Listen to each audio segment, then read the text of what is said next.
Bernie, thank you so much. This wouldn't be happening without you, so it's really nice for you to have us. We're very excited about it. And as you can see, this technical drama that's happening here on stage, this is usually part of our act. We are never without this kind of drama. So it's good we have a stage for it here today. Woohoo! And yeah, so I would like to start the talk if, are we pretty much, I need to see it, so let's go back. We're just gonna check. okay. So can you check it quietly? And I'll start. Yeah, I mean, I'll film it until I hear it. How about that? Okay. Well, we all have our roles in this. Okay, so this talk is called Your Level Building Tool is our sound stage. Thanks so much for coming. Yeah, you know, I really can't start without the screen. Okay, essentially, this talk is about the artistic processes of foci and loci, which is my game art duo with my partner here, Chris Burke. And we are an experimental collaboration. We improvise, we build sound machines actually with game engines to improvise during musical performances. And such as now. And a lot of our pieces, you know, generally involve using tools that, you know, we don't really know much about, you know, that are unexplored, undefined as artistic media, which is part of what keeps us working as artists, I'd say. It's oftentimes an interesting thing, artistic identity. In essence, one could call it creative or fluid. So we use PlayStations, and we currently use a game called Little Big Planet. We've done experiments with Minecraft and Portal. I have video clips actually to show you if we get there. And one of the things, we used some of their cheats and some mods in those games, which are really interesting and fun in a spontaneous manner, but one of the things that we found difficult to sidestep while using them, of course, is the fact that they have a very branded look to them, which is why we like Little Big Planet. It's very easy to sidestep the Sackboy avatar, which is, you know, the avatar that was made by Media Molecule to let the player play the video game narrative. But when we use the game, we use it for its create mode, which is where the level building tools are. And it's easy to actually put the Sackboy into what's called a controlinator, which you have no idea what I'm talking about because we need to get in there and show it to you. So, thank you. Bring it up, Will. Next time we do this, we'll just have this be the intro, okay? With all the gear on the table. Okay. I'll just do it briefly. Okay, so, Jeremy, maybe I should just sit there since the machine is there.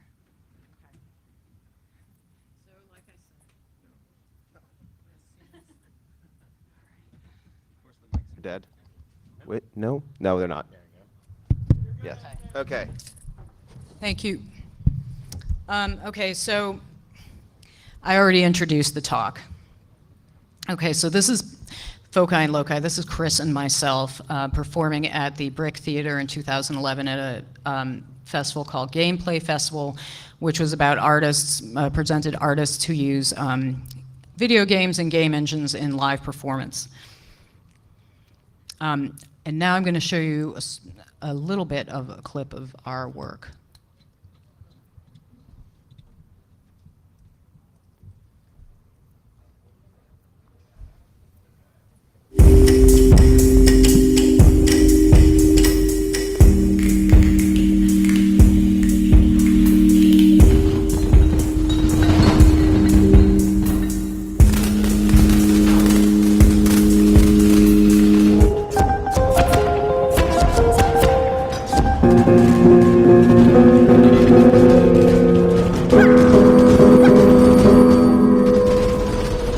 Funzionamento di 500 echi per affannarlo, sminzarlo, sparpagliarlo all'infinito.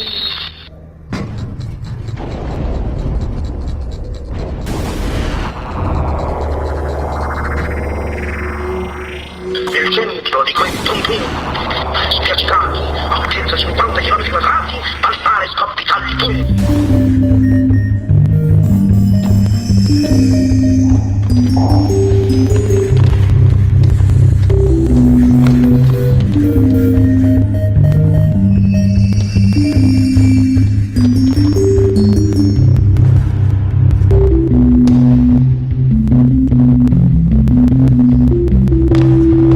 So all of this work was made using the level building tools in Little Big Planet. As I said before, I'm just going to briefly touch upon why we settled on Little Big Planet, as we felt too constrained by the branded look of other game engines. So I'll move on to that right now. Okay, so for example, in Unity's Unity game engine, the low polygonal resolution generally will shackle an indie game developer to the computing power of what they can afford. This is pretty clearly stated, I think. So that's sort of one of the reasons things, a lot of times, especially with artists using Unity for sort of sound and audiovisual works, things tend to look a lot the same.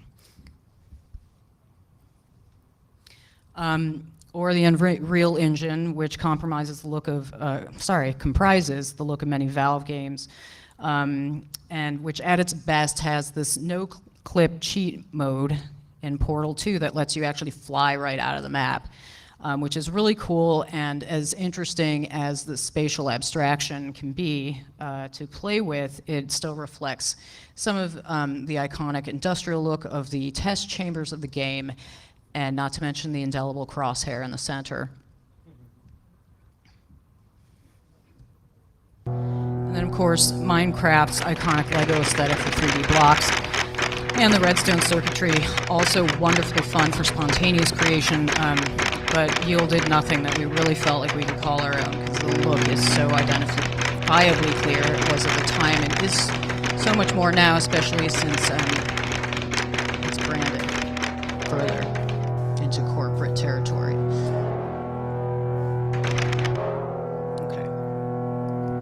So what we really like about Little Big Planet is that it allows us the flexibility, like I was saying, in the way our work looks because of the create mode or the game level building mode.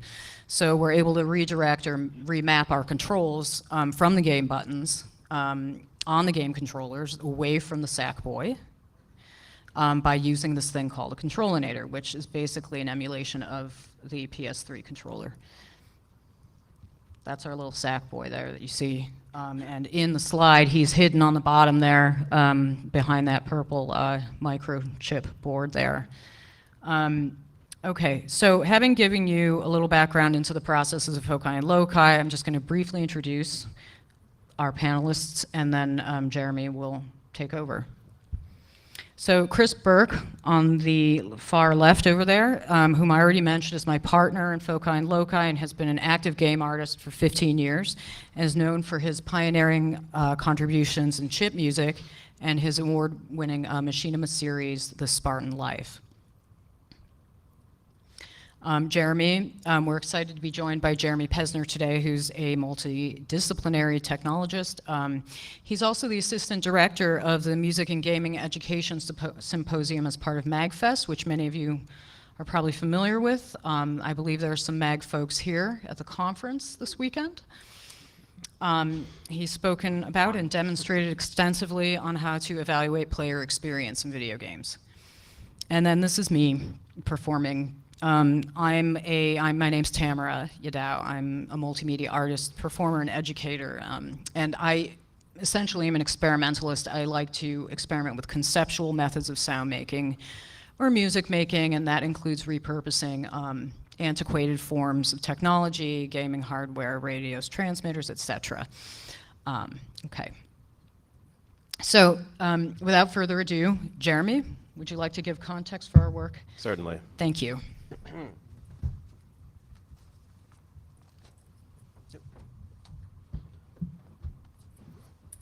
All right, thank you. Whoops. Jumped the gun a bit there.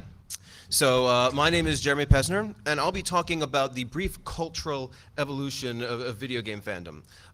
When Chris and Tamara first put this panel together, they invited me to talk for some reason. So what you might see and what I'm about to talk to is a little bit different than what you might be used to. So I'm just going to get right to it. At this point, gaming is very deep in our culture. It's not hard to find music covers and fan videos, cosplayers, fan fiction, but don't read the fan fiction, seriously. But KS. why do video games inspire this type of work, and why this type of work? That was the question I ultimately set out to answer for my section of this presentation. And I won't make this too heady or academic, but when I started searching, I was actually surprised by how quickly I found one. Google Scholar, folks. Sometimes it can really be helpful, and you really have to go nerdy sometimes to get the answer to this. Basically, TLDR, fandom is a way to lend cultural and institutional validity to media that would likely not be otherwise supported. And I'm going to explain what media that might just be right now. We don't really see much fandom around classical musicians or painters or playwrights. I mean, they exist, certainly, but not in comparison to the types of gaming fandom and Star Trek fandom that we would know of. The fan works and celebrations of popular media, like games, is our way as a community of keeping them alive in the public consciousness and pushing them forward. John Fisk, from the who's the author of the article that I've been citing, he identifies fandom as being a mechanism for validity in what we call low culture, even if the definition between low and high culture is ambiguous at best. So it's pretty clear the way the games were painted when they first came out. It's pretty clear what category they were put into. But that even predates video games, I'd say. I think games as a whole have generally been treated as lower culture. Monopoly is the only exception I can think of, at least off the top of my head, especially because they come out with a new edition of something every half year. But that perception of gaming has been changing. In not too long a time span, gaming has gone from a fringe hobby to something that's appreciated by every part of society, including the people who have social and economic capital. The more social and economic capital people have, the more they're likely to elevate artworks and other things of their taste to what you might call higher culture. Additionally, we as fans have created our own institutions and communities to support gaming, and I'm going to explain more on that in a moment. So what's interesting recently is that even though most fandom has been expressed in unofficial culture, as we've seen, there are an increasing number of examples where it's being expressed in high culture, in official culture. I mean, the Gamer Symphony Orchestra has been touring for years, and Braid set a new standard in the video games as art question. So gaming is definitely crossing that line that is permeable as it was to start with. I sort of think of it like a reverse Andy Warhol, though, because most gamers don't actually have too much official culture in their background and upbringing. That's not the sort of thing that necessarily they have they've been sort of raised and have the context to fully appreciate. So Andy Warhol is the person who is known for making popular art into official or high culture. The guy who created 4, color palette swaps of a Campbell's soup can. So what is happening here, though, is instead of sort of bringing gaming up to an official culture level, people in fandom are taking gaming elements of official culture and bringing it to a place where gamers can already appreciate it. That's where they can still attract the audience and attention of gamers, but still sort of being a bit different from what we might be used to. And that's really a sort of role that MagFest plays. It's awesome, and you really all should come, just putting it out there. Now, next year will be my 10th MagFest, and it's different from any other con out there. We're one of those institutions that official culture normally has to support it. We don't take corporate sponsorship, and we're by fans for fans. As Tamara mentioned, I helped to direct the Music and Gaming Education Symposium. We provide a quasi-academic space to discuss the theory and structure of games in details, but those conversations are meant for anyone, and you don't need a degree to participate. So we sort of serve as one of those cultural institutions of gaming that a symphony orchestra or a high-end playhouse might have for those media. So coming back to this question of foci and loci, what is this thing that they do? Well, I would call it abstract video art, abstract video expressionism, but programmed to control from inside Little Big Planet level design environment. It's a unique and semi-interactive world. And when I first saw them doing this work, I knew that they were going to have to participate in Mages. And I had to persuade them for a little while because they weren't necessarily sure it was the right venue. We didn't have any funny hats to wear. But that's all changed now. Fortunately, it was the right venue, and they've really found a nice home in Mages. And I think as we go forward, I'm going to be interested to discuss with them the sort of permeability between what is considered low and high culture and the audience for each. So I've talked enough, though. It's time to let them do their thing. Thank you. Are we? I think at this point, I was going to show you some footage from a video, but I think we'll just go right into the PlayStation. And if we have time later, we can do that. So. I don't know whether you want to sit out there. Can you see it well enough? Can I see it? Yeah, I'll move if I need to. Okay. Yeah, I know. Okay. I know how it works. So if you do, Okay. I'm going to have to bring a microphone up to you, or you can use the microphone there. Can you see it well enough? Yes. Okay, so do you know where it's right there? Okay, great. Right in the middle. Okay, so I'm going to show you this map that I did with using pods in a particle synthesis demonstration, which involves grains of microsound in which 3 pods with multiple particle objects have been programmed to interact with each other. And through these interactions, we see 3 aspects of behavior, what I call behavioral glitch. So this is sort of my, example of how using the tools in a way that they weren't intended for. And if you'll see progressively over the course of looking at the 3 pods that they do different things. Okay, so let me just pan out here so you can see. This is the controlinator that we were talking about. Chris is going to demonstrate this actually after me in his game map. But this is sort of, these are microchips that you can endow with the behaviors. And I have one for each pod. So that's one, and that's one right there. But I'm going to put it in preview mode, so it takes all of that stuff away and we can look at it. And if we have time, we'll go back and look at it a little more closely. So I'll show them to you first, and then I'll talk about each one. So I'm going to jump out here. Oh, Yeah. thanks. Can you see from the podium? No. She's coming out into the audience. Ooh. We do this too sometimes. Thank you. Gus? Okay. All right, so let me just put it in preview, unpause. And it's loud. Thanks. Okay, I'll just ride this. All right.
Okay, so those were just 3 little demonstrations.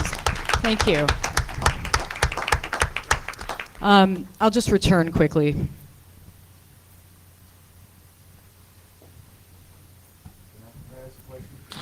Yes. After watching a cigarette, can I get a smoke out here? I have to go outside. Okay.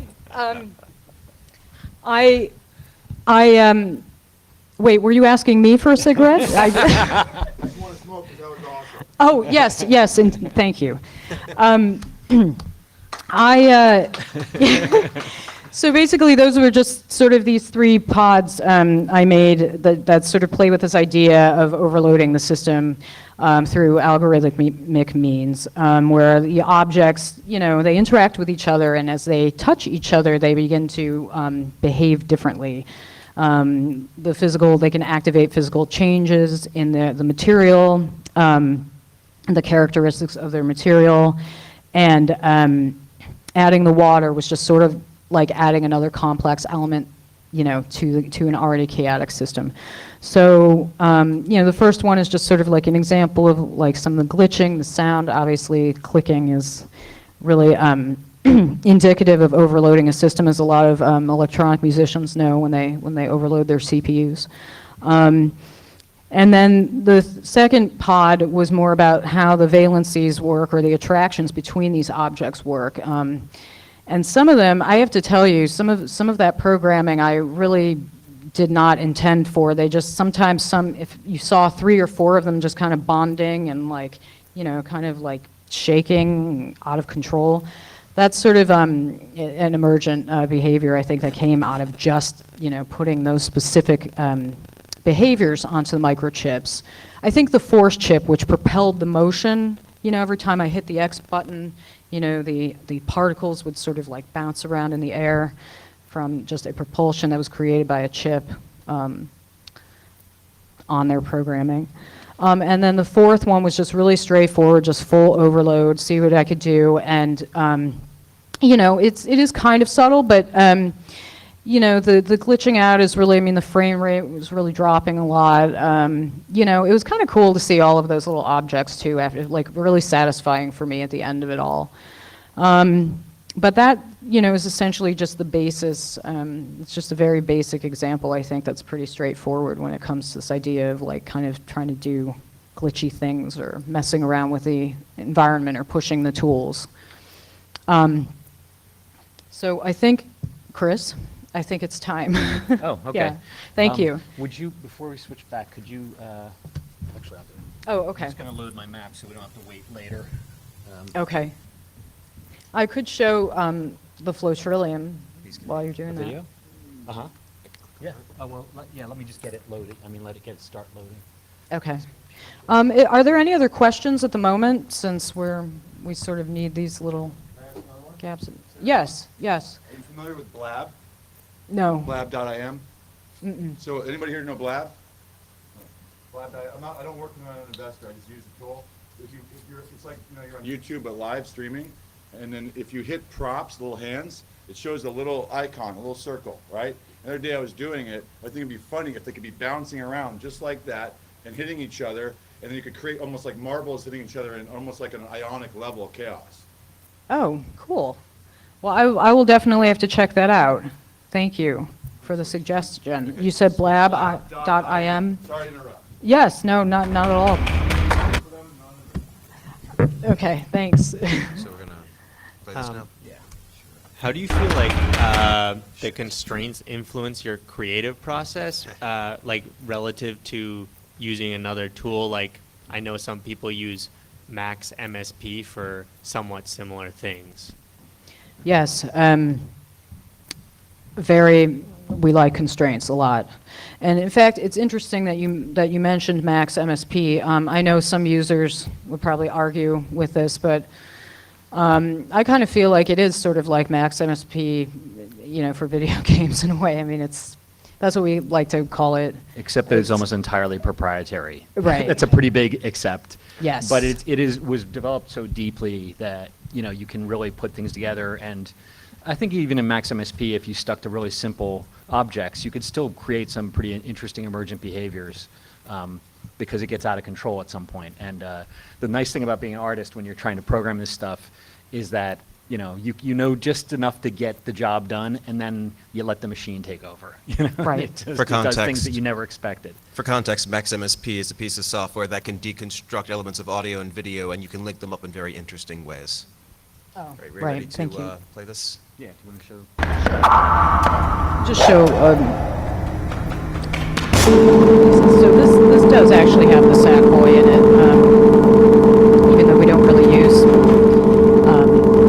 the sack boy or girl. Actually, there's sack girls too. This was just a very straightforward experiment with sound objects.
Time lapsed it at the end there.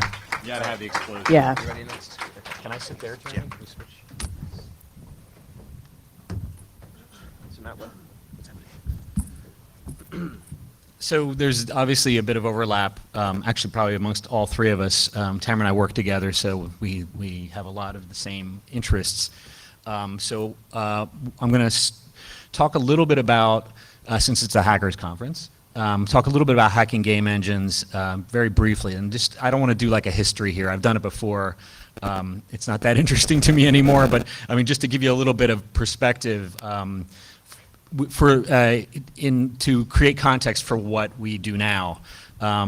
So I started working in Machinima, I don't know, in 2005, which was pretty late. Define Machinima. So Machinima is the use of real-time computer graphics engines or video game engines to create a cinematic production. It can be narrative or it can be more experimental, like video art. There's been a lot of different types, but basically the big thing that differentiated it from like speed runs and various other types of recorded game material or let's play videos now, you see a lot of those on YouTube, is the narrative aspect. In 1996, there was a video called Diary of a Camper made by a Quake gaming clan, the Rangers. Some of you might know about that if you have ever looked up Machinima. And it was the first time that basically Quake, id Software built into the game Quake a feature that allowed you to save the data from your game, from your deathmatch, essentially, right? And you could then share the data. It wasn't a video file, it was just data. And if you loaded it into your game engine, your Quake game, it would play back the same match that that person had. So essentially it was like video, and there's a whole conceptual aspect to the difference between those two things that obviously this is not the day to do that, but I think it's super interesting that you have, video is very linear and data, it still is basically playing back in a linear fashion, but it's recreating the entire thing on the fly as opposed to having it frozen in media in the usual sense. So just the fact that id put that feature in the game was very forward thinking. They realized at that time in 1996, it's a long time ago, right? It's 30 years ago? Is that right? 20 years. My math is really good. This is why I'm not a programmer. So they realized even back then that this was something that gamers were going to like. They're going to want to be able to record their games and do things with them, and it basically extended the shelf life of the game because people would be interested in it for longer if they could do more stuff with it besides play it. So that basically gave birth to Machinima, what we now know as Machinima, and that's had a weird past. But essentially, it's interesting that it started not necessarily from a hack. I mean, there was a hack in the sense that they were thinking about a game differently when they made that video. I could show you a little piece of it. Let me just do that real quick. It's not very interesting by today's standards. It's interesting mostly in that it's really, really low poly, so you don't see that much anymore. So I guess I just have to drag it over there. Yeah. Okay. So you probably can't even see that. It's so low poly you couldn't even get enough light pixels to actually describe objects very well. But this is what Quake looked like. It was very early 3D game. So it's kind of beautiful in its own way. You would not know that there was a story here unless you watched the whole thing. But let me just take it from me. There's a story there. So I think what's interesting there is that they're adding the story element to it was a sort of a hack. It was a hack in the way they were thinking about video games, the concept of video games, if you will. But it was also enabled by id Software building that feature into the game. So right from the birth of Machinima, there was this dual force that propelled it forward. One was the users wanting to hack it and do more with it, and the other was the companies trying to keep up with what they were doing within realm that would not upset their lawyers. So that's the other thing, which I've gone into in detail in the past, but we'll kind of skim over that for the sake of this talk. So jumping forward almost like 9 years, in 2005 I started a video series on the internet called The Spartan Life, and it began with a hack. In Halo 2, the only way to get a camera mode, you couldn't film, you couldn't really film, you could film the game if you got the output of the video, but you would always have a gun in your way, right? So somebody figured out if you pick up a skull in this one game called Oddball, and you press this button and you fire your gun at the same time, you drop the skull and the gun, and you have a completely clear view, which essentially is a camera, right? So we would get 2 people in the game, have them do that. So every time at the beginning of our shoot, we'd have to go through this ritual of, get the oddball. So it'd have to be in this particular game type called Oddball. We drop the skull, drop the gun, then we had our 2 cameras. We taped the output of those 2 Xboxes, and on the third one, I would be moving around as the host of the show. We'd invite people in on Xbox Live, and they would be the guests. So the 2 camera people would constantly be following us around and videotaping us, essentially. So it started with a hack, and then in Halo 3, Bungie just threw in theater mode because they could. And theater mode was sort of like an update of what id Software did with Quake, where you could basically record the game data. So every bullet that's fired, every person that runs this way, that way, the look of their avatar, everything is remembered in data. And then you can play it back, what they call film clips, which is a really weird title for something that's absolutely digital. They just decided to call it film clips because, hey, let's go old school, and then you could stop it, start it. So let me I have a theater mode clip here. I was going to show you. So am I done? Okay, cool. So I'm just going to show you this. I'm going to move on. So this is Halo 3. So you'll see the camera's attached to the avatar there, but look, it just detached. And now it's flying 3. So what this is you're seeing a replayed video game. You're just watching the data recreate the game on the fly in the game engine. And you can attach to your avatar and then see he detached again, where he's flying out a little further away. Watch him kind of swing out to the right up here. So in this way, you could let the game play back. You could let the game play back. So you could basically create your. In our case, we did an interview, right? We didn't actually play the game the way you're supposed to. We just did an interview in the game. We'd shoot each other and blow things up and all that because it's fun. But we then replay that game and connect the output to, digitizer, well, essentially a capture box, right? And we capture the video 1 shot at a time. So we get a long shot of each scene, then we move in for close-ups, just the way you do in a film, right? The nice thing about it is that all the acting and blocking has already been done. So the camera person doesn't have to, worry about, well, I got the shot right, but the actor messed it up. You already know where your good takes for the acting or the moving around are, and all you have to do is worry about the camera. So essentially the same thing happened there, right? Is it started with a glitch and it became a feature. And that's kind of the dual nature of machinima and a lot of game hacking is that, people want to push these systems further because they can, right? The really complex systems. And the game companies want to help them do it because it extends the shelf life of the game, but they also want to be careful about the legalities involved. Bullshit, I call, but that's the way they are. So I'm going to jump forward now. Basically, I'm just going to try to trim some of this. So in, what was it, 2010? Little Big Planet 1? No. Something like that. 2008. 2008? Wow. So the first Little Big Planet was maybe 2008, somewhere thereabouts. For some reason, I didn't bother to look that up. 5 minutes? 8 minutes. Okay, so I'm going to just jump in real quick into Little Big Planet. I'm going to show you kind of how it's, you already seen a little bit of what Tamara showed you, and it's kind of come pretty far since then. Yeah, yeah. Thanks. So I'm going to go down there. Would you just keep your finger on this? Oops, failed to load map. We were so close. That's not where it is. I'm going to go up there, so we just run.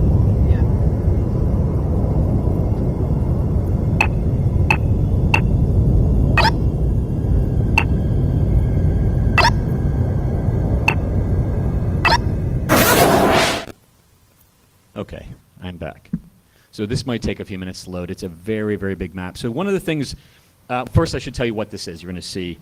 So Tamara and I have been doing these kind of conceptual art pieces in Little Big Planet for a while. We really like that. And I kind of, before that I had done the Spartan Life, which was more of a talk show. It's kind of more of a narrative. It's a little bit more straightforward. And I just keep kind of bouncing between those two extremes. And I thought, why don't I try to find a good, happy middle ground where it's still pretty conceptually odd, but it's understandable and it's a form that people might get. So for some reason I decided to make a musical. So this is essentially, oh, okay, I got to go over here. Yeah, okay. So this is essentially, I'm not going to sing with this, but normally there'll be 3 singers on the stage, and what you're seeing will be the backdrop, essentially the scenery, okay? I haven't done this in about 4 months, so I'm probably going to mess it up, but you probably won't even notice. Okay, so everything you see in here is done in the game engine, including the music. The music is created with sequencers in the game engine itself. Okay, so let's see if I can, you know. I don't remember what to do. Wow.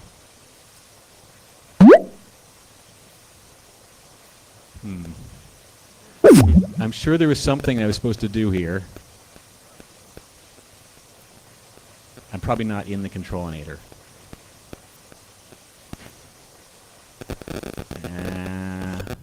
Oh. Okay.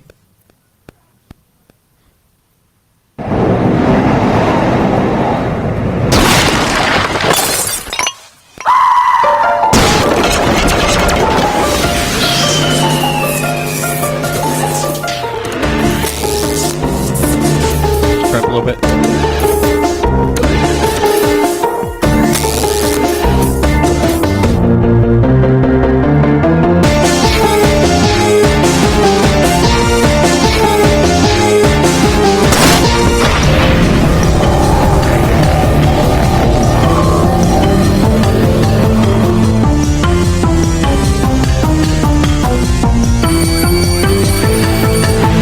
So the name of this is Songs from the Robot Apocalypse, and you can see that the robots have kind of taken over Brooklyn here.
So I'm just going to pause for a second here just to kind of explain what you've seen here. So basically, there's no singing up until the point where we saw this stage. And essentially, you're supposed to be inside of the home of the main protagonist. And he's singing about these robots that he's created because he's a frustrated musician who's trying to create great electronic music, but he can't make music as good as the robots. And this is the best he can do, essentially.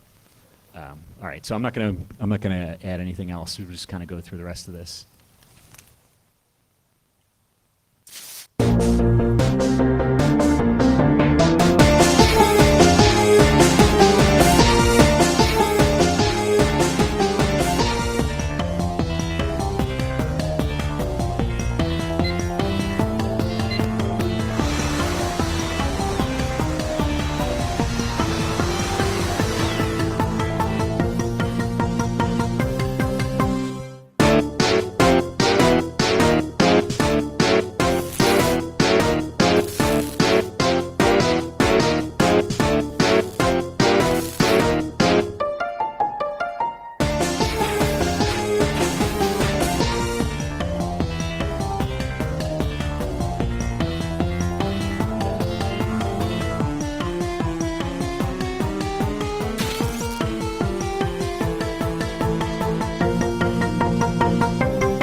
Okay, so I've gone over a little bit, I think, so maybe we'll just, thanks. I don't know how much that you could understand without the lyrics, but hopefully it meant something to you. So we'll just go right to Jeremy now, I guess. Would you like to come back up here? Yeah. Joyce? All right, I'm sure you all have some questions, so please feel free to start lining up in front of the mic. I'm just gonna ask one question to kick it off. So Chris, as we've seen here, you've definitely been working in this machinima theme for quite a while now, creating different sorts of projects and different engines. And one thing we didn't even discuss here is your long career as a chiptune musician as well. So Why would we want to do that? fair enough. But I am curious to hear, in each of these instances, they have varied wildly in terms of their tone, in terms of how they communicate. What do you sort of envision, who do you envision the audiences for each of these, and how do you think it changes from piece to piece? And to the extent you're even comfortable with this designation, how do you think it sort of fits in this low art / the slow culture, high culture dichotomy? Yeah, really good framing. I think that was really good for you to kind of put that framing on the talk tonight. That was really nice, because it's something that Tamara will talk about this too a little bit. I think it certainly can, and it's something that I feel like I am forever at a loss as to what any audience wants. I mean, I kind of. Maybe it's just a personal thing, I don't know. But I basically just make what I like and look for a response. I try to branch out a lot. If anything, maybe I've done too many disparate things. So somebody might like my chip music, but they look at Robot Apocalypse and then like, what the hell is this? That's not chip music. So it's kind of hard to tell, but I think I started to explain it that that I try to hit that sweet spot between completely insane artwork and something that an audience might at least understand. I mean, understanding the work is very important. So Foci and Loci definitely gets, we intentionally allow it to be as esoteric as we feel it needs to be in each particular map. But this obviously is a little bit more focused. And actually I made it specifically with MagFest in mind, so hopefully MagFest will like it. I think the idea of working with narrative too. I think just having spoken earlier about how we were interested in sidestepping narratives by doing away with the Sackboy avatar in Little Big Planet just so we could freely create. So having that narrative I think gives access immediately. Otherwise, esoteric is a big theme in both of our artistic lives. Question? We only have a few minutes left, so let's turn it to the audience and do some rapid fire answers.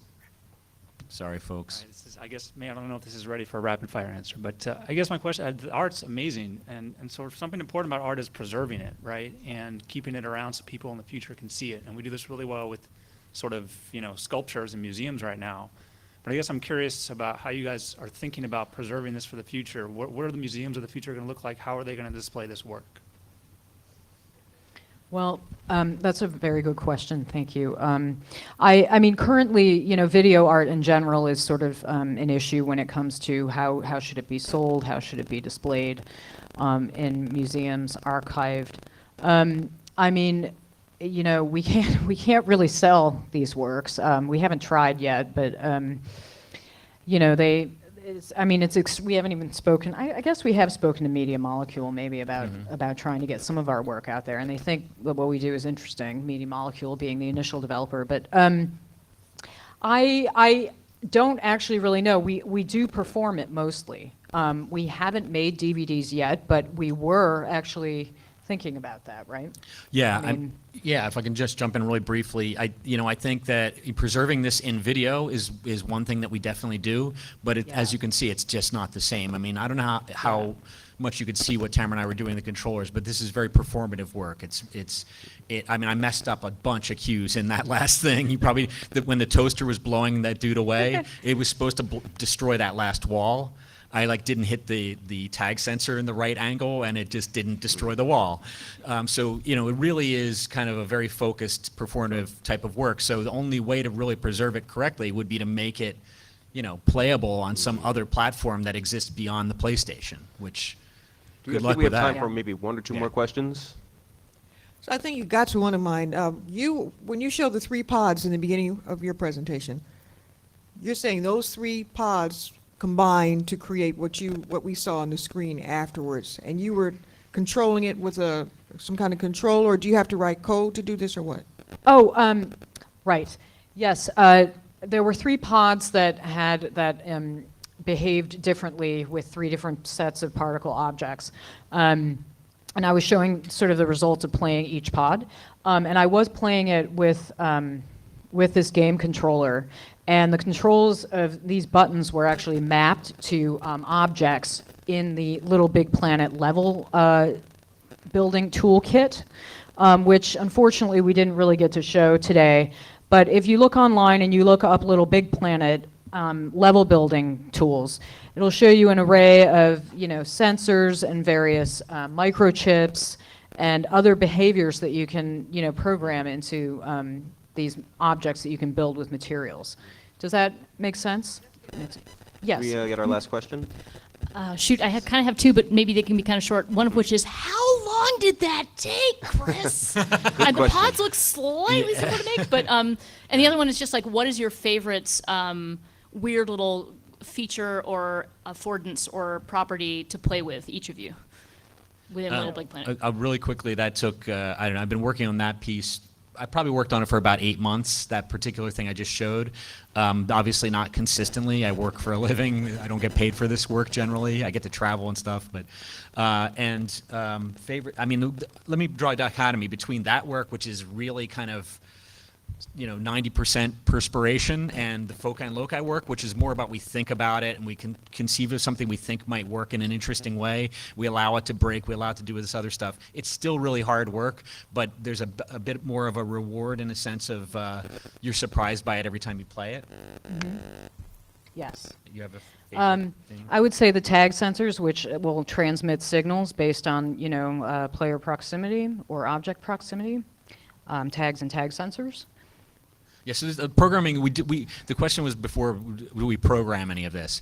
We kind of soft program it. I don't know what the word would be, but there's no actual number crunching. You do have to know math a little bit, but it's basically drag and drop, okay? But they put in logic gates and things like that, so you can really combine things if you get to know the quirks of the behaviors of each of the objects, you can get to build these really complex machines to do things that the game was And never some intended music to do. theory too, actually, Yeah, which is music theory. interesting.